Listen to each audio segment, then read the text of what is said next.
Welcome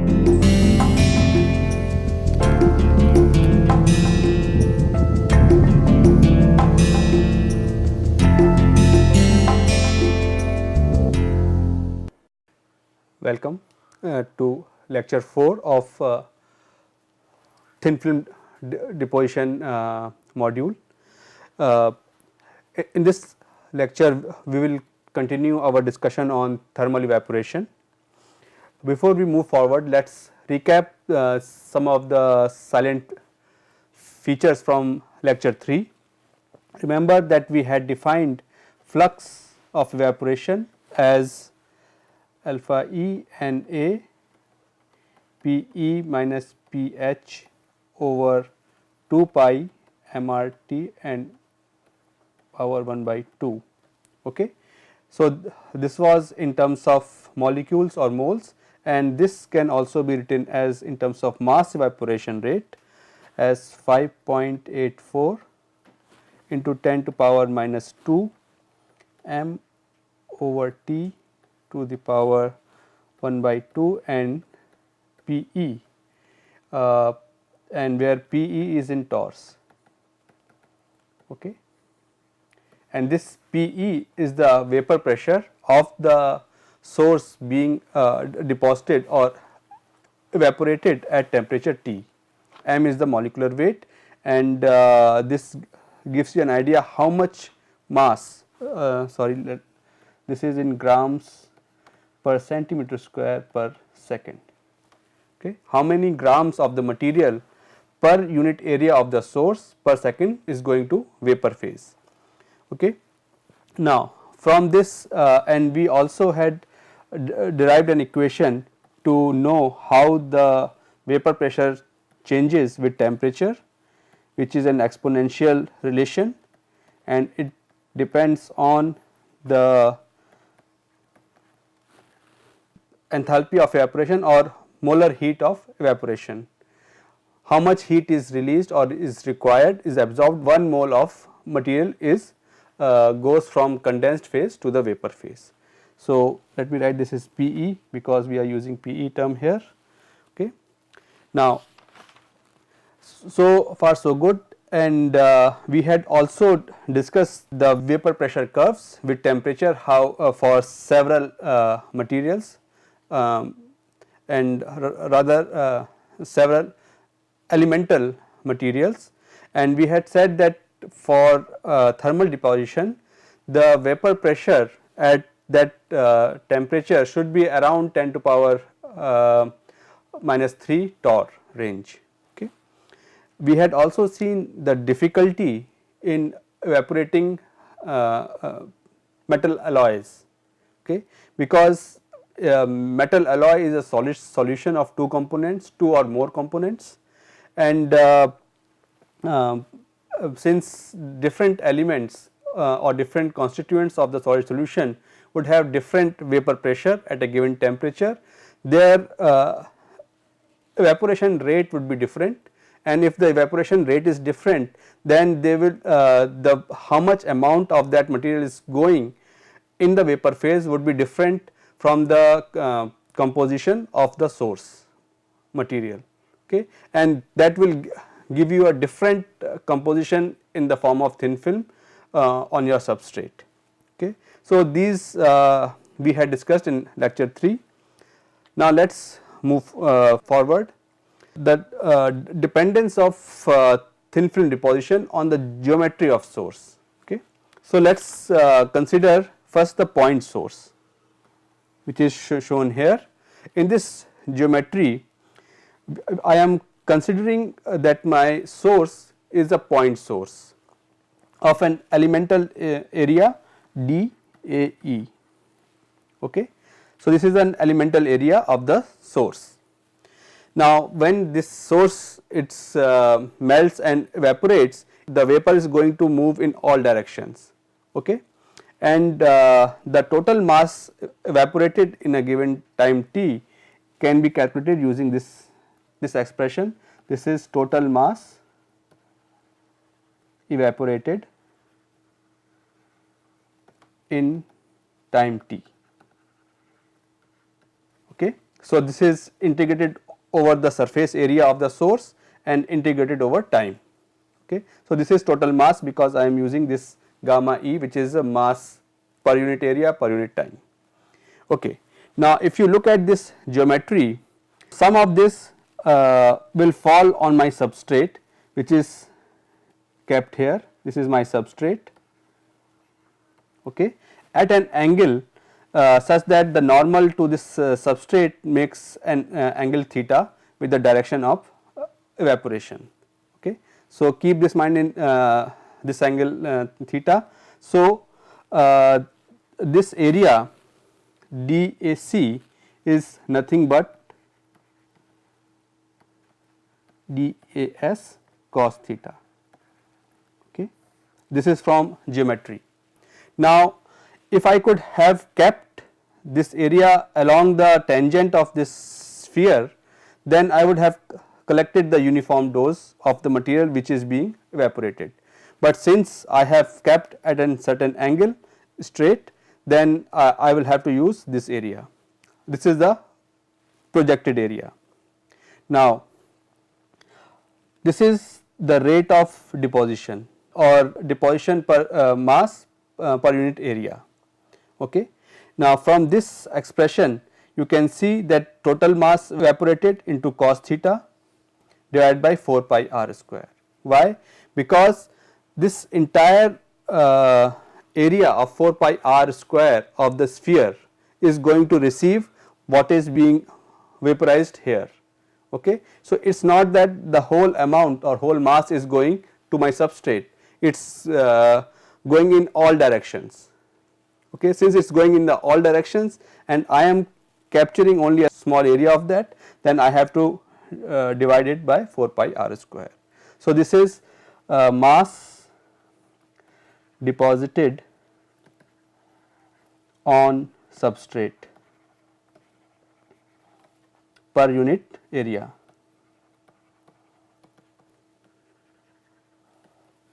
Okay. So, this is for the point source, and if this is angle is 0 degree, then this becomes m e over 4 pi r square. Okay. Now, usually we do not use a point source, we usually have our material in some kind of crucible which can be approximated to a surface source, because now our material is evaporating from the surface. So, this was for point source just for simplicity, and this is for surface source.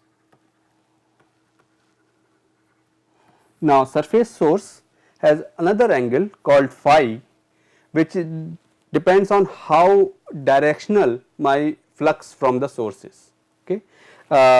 We will discuss this in detail later, but imagine that now the flux cannot go in all directions because it has a surface, it cannot go in the back direction, it is only evaporating from the top surface. So, it is going only forward, okay, and forward also it will not spread out uniformly in all directions, but in a way that it forms an angle phi.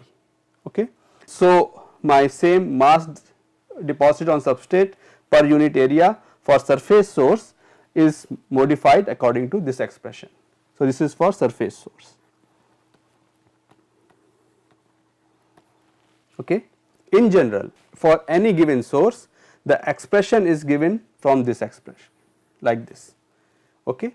So, where n is a measure of directionality, n gives you a measure of directionality of the source. Okay. Now, if there is a point source, it is non-directional, because point source is the material is going to vaporize in all directions and the flux will be in all directions exactly the same. But in a directional source, the flux is directed towards certain angle or certain direction, and that is the measure of directionality given by n. So, n is equal to 0 for point source and n is equal to 1 for surface source, and n can be very high 5, 6, 8 or 10. Okay. And how the flux is spread out once it comes out from my source is given in this chart here, and it follows a cosine law. Okay. So, this is for n is equal to 0. So, you see that it spreads out from this point equally in all direction, okay, from minus 90 to plus 90. However, as the directionality increases in this direction, you would see that this spread becomes narrower and narrower, and the flux from the source is going only in one direction. Okay. So, that is what is the measure of directionality. Now, let me give you an example of a highly directional source, and these sources are called effusion cells, and they are specially designed such that you get a very directional source for very specific purposes. So, a effusion cell something looks like this.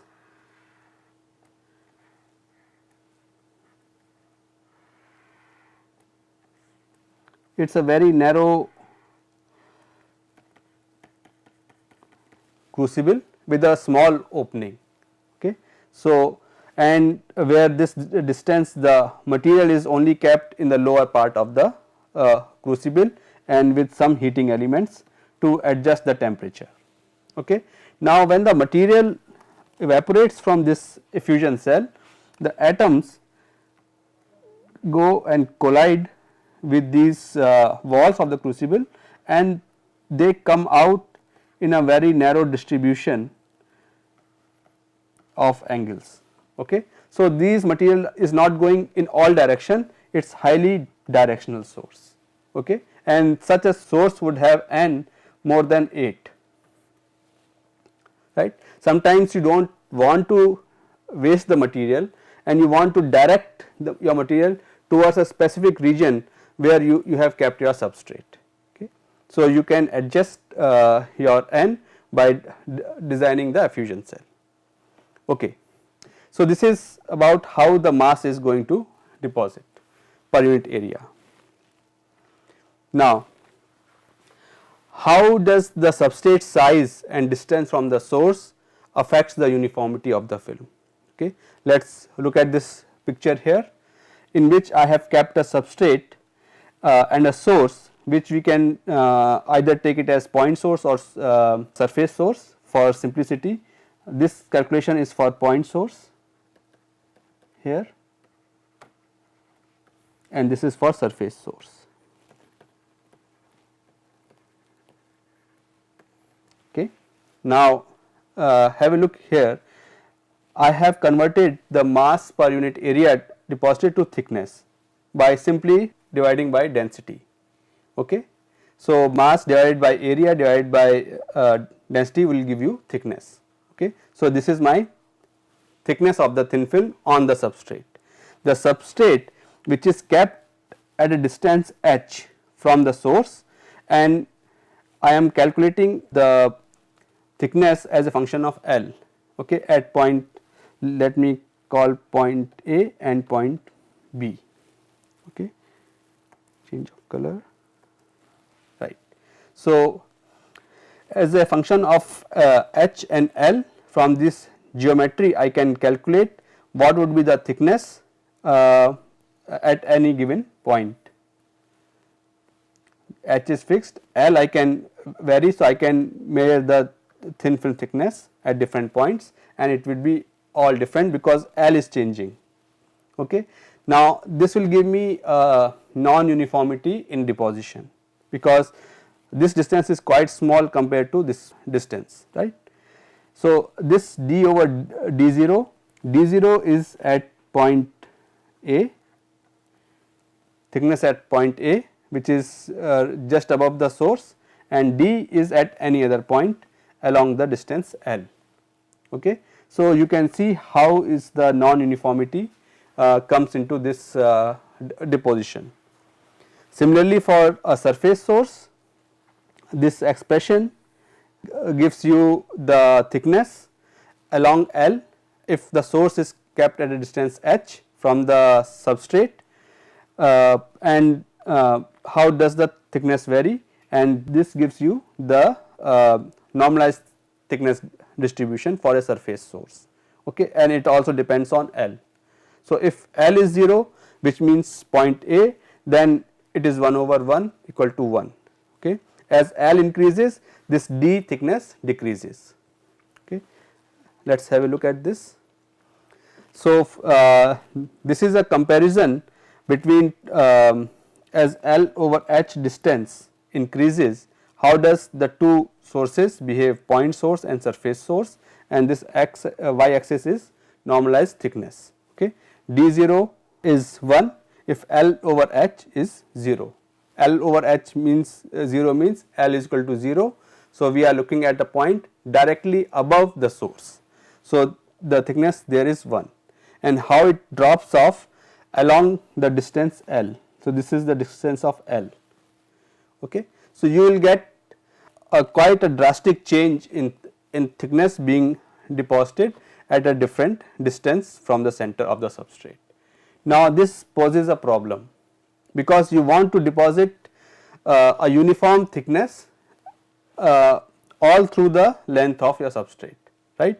So, either you can limit the length of the substrate or the substrate size, that is one option, but still it is not very practical because your substrate size is should not be governed by your process, and or you can increase h. If we go back, we can see that h is in denominator. So, if we keep the source away from the substrate, we can have more uniformity, but if we do that, then my deposition rate will slow down, because if you see here, this h is in denominator also. So, my d would be small, okay. So, how do we adjust this h and L parameter for a more uniform deposition? There are some practical ways of doing that. Either use multiple sources, okay. Second, rotate your substrate, and rotate your substrate such that it is not rotating about this point. Otherwise, because these 2 points are same, so if they keep exchanging between them by rotation, you will not get any benefit. So, you should keep your substrate off axis and then rotate, okay, so that a normalized area exposed to the source flux will remain same. So, these are some of the things that we can do to improve the uniformity, okay, or we can increase the surface size of the source, okay. If we use the source as large as substrate, then we will not have any problem, because if this is my substrate and my source is also this, then for each of these points we will have a distribution from each points,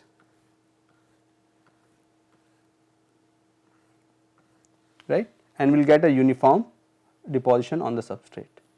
So, we can use a very large surface area source, but large surface area source means lot of material to be heated, melted and evaporated, which is also not very practical for production purposes, okay. So, we should keep this in mind, and we will come back to this issue, how do we deposit on a large area, okay. Another, there is a unique way to solve this, but this is a lab scale solution where we often use multiple wafers, okay.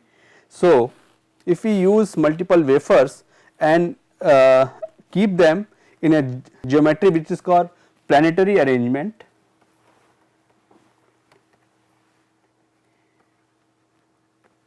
then to a large extent we can avoid this non-uniformity issue. How is that? So, in this case the substrate are kept at the periphery of a large sphere, okay. the surface size is small enough, but you can keep large number of wafers or substrates. Okay. So, I am not going to discuss the difference in thickness on a substrate, but from substrate to substrate. If I were to keep this substrate in a line from a surface source either here or here, then we will have difference in thickness between the substrates. But in this case, as you can see that the surface source is kept here, and from geometry the thickness per unit area deposition comes out to be ME, which is total evaporated mass. So, this is E is for vaporized mass divided by 4 pi R0 square. Okay. R0 is fixed for all the wafers, right. This distance is R0, this distance is R0.